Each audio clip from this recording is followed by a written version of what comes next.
जय हनुमान। हनुमान जी के बारे में यह मान्यता है कि वो बाल ब्रह्मचारी हैं, पर भारत के कुछ हिस्से खासकर तेलंगाना में हनुमान जी को विवाहित माना जाता है। इन क्षेत्रों में प्रचलित मान्यताओं के अनुसार हनुमान जी की पत्नी का नाम सुवर्चला है और वे सूर्य देव की पुत्री हैं। यहाँ पर हनुमान जी और सुवर्चला का एक प्राचीन मंदिर स्थित है। इसके अलावा पाराशर संहिता में भी हनुमान जी और सुवर्चला के विवाह की कथा है।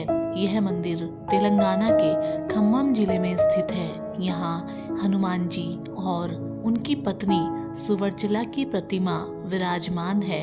यहाँ की मान्यता है कि जो भी हनुमान जी और उनकी पत्नी के दर्शन करता है, उन भक्तों के वैवाहिक जीवन की सभी परेशानियां दूर हो जाती हैं और पति पत्नी के बीच प्रेम संबंध बना रहता है। तेलंगाना के खम्मम जिले में प्रचलित मान्यता का आधार पाराशर संहिता को माना गया है। पाराशर संहिता में यह उल्लेख मिलता है कि हनुमान जी अविवाहित नहीं बल्कि विवाहित हैं। उनका विवाह सूर्यदेव की पुत्री सुवर्चला से हुआ है।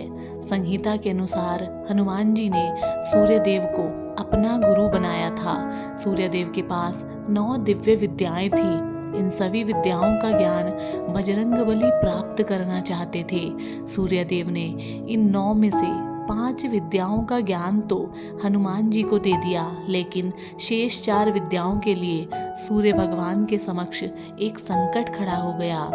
शेष 4 दिव्य विद्याओं का ज्ञान सिर्फ उन्हीं शिष्यों को दिया जा सकता था जो विवाहित हों।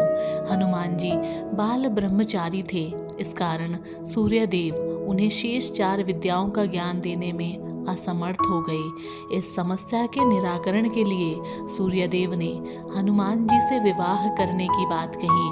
पहले तो हनुमान जी विवाह के लिए तैयार नहीं हुए, लेकिन उन्हें शेष 4 विद्याओं का ज्ञान पाना ही था। इस कारण अंततः हनुमान जी ने विवाह के लिए हाँ कर दी। जब हनुमान जी विवाह के लिए मान गए, तब उनके योग्य कन्या तलाश की गई और यह तलाश खत्म हुई सूर्यदेव की पुत्री सुवर्चला पर। सूर्यदेव ने हनुमान जी से कहा, सुवर्चला परम तपस्वी और तेजस्वी है और इसका तेज तुम ही सहन कर सकते हो।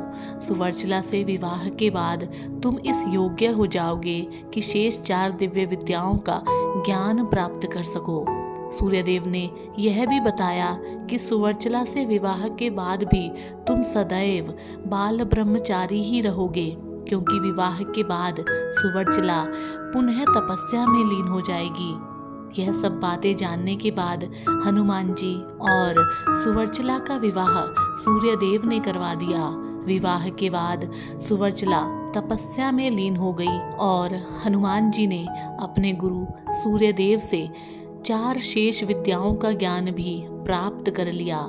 इस प्रकार विवाह के बाद भी हनुमान जी ब्रह्मचारी बने हुए हैं। तो साथियों, हम उम्मीद करते हैं आज की ये पौराणिक कथा और जानकारी आपको पसंद आई होगी।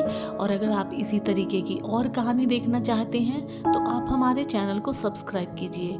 हम आपसे मिलेंगे कल एक और नई और रोचक कहानी के साथ। तब तक के लिए नमस्कार, जय हिंद।